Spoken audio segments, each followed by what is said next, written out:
10,000 miles from Europe, literally at the ends of the earth, there lies a little island that is buzzing with life.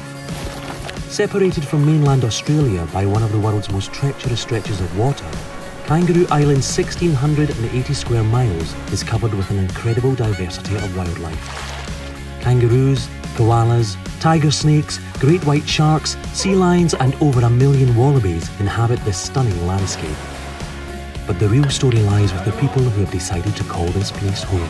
When my father-in-law said we're moving to Kangaroo Island, and I was like, where the hell is Kangaroo Island? I've never even heard of it.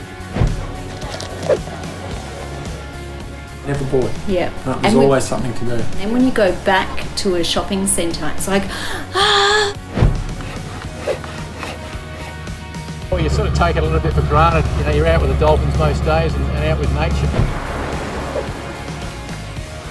I'm a great believer in the exploitation of our resources for wealth. I've either got a wallaby, crow, magpie, native birds, you name it, whatever people find, they bring them to me and go, can you help me? I've heard this is meant to be the worst stretch of waters in the world. I'm not dipping my toe in there. Living out in the country, you get to do more things, see more things, learn a lot more. It's a long way from Queen's Park, Kilburn, London, Northwest 6. It's a feral place, actually. It is a feral place.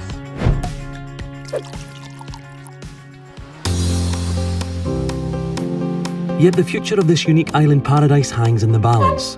Every summer, tens of thousands of tourists flock here and are changing the traditional way of life. I think the island would probably fall to bits without the tourists coming.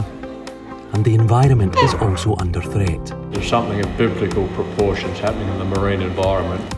Kangaroo Island, it does stand up to its name. Kangaroos are wild, wild animals. We were confronted by 6 massive kangaroos. I jumped out the car and started clapping to them. Move! They didn't budge. There's been 1 or 2 snakes in the house, but other people have found them. We did have a case of a young fella being taken by a great white. I think he was flown off and back, and he's back in the same waters again.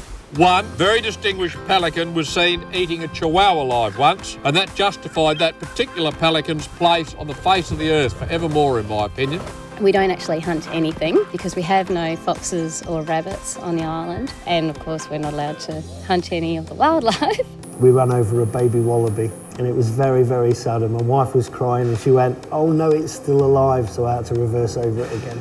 Greenies is another word for economic vandals. I'll gladly lock these people in the shipping container for 2 weeks so they don't use any of our natural resource. I don't know why I skin them, I'm just a collector. I give them another life. The council know what I'm doing and the inspectors all know what I'm doing, and they don't hassle me because they know I do the right thing.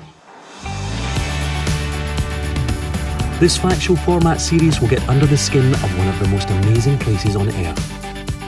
We will live alongside the locals through the trials and tribulations of a year on the island, including the seasonal flood of tourists, the Kangaroo Island Cup, the start of the summer season, mouse racing, and an island Christmas. You know everybody. There are 4,000 people on KI. If I walk around the streets here, every person will actually say, Fozzie, g'day, Fozzie, g'day. There's still a lot of us that leave our doors open, leave our keys in the car. Everyone knows that everybody knows everyone's business, or they think they do. I think it's challenging for an ambulance officer because sometimes you go out to people that you know. You have a lot of traditional values. Kangaroo Island was definitely in the 1970s. I like that. It's pretty fantastic to have a cellar door where people can fly in for lunch. And I have a girlfriend that flies from Coffin Bay, and she brings me oysters, and I feel like I'm a movie star. Couldn't do it in Devon. We don't have traffic jams or lights or crap like that. Rush hour doesn't happen often in Kingscote. Steve's crash repair is probably 90% tourists. The other 10% is my wife. So it's peaceful, it's natural, and in a world that's getting pretty damn busy, it's a rare place to be. People are always coming off saying, you better come back and love the island. Or you just have to be crazy to come here, I don't know. A truly remarkable island with stunning scenery, pristine wilderness, great food and wine, and some of the best beaches in the world. A zoo without fences. This wildlife paradise is also populated by some of the most engaging characters you will ever meet. Join us as we escape to Kangaroo Island.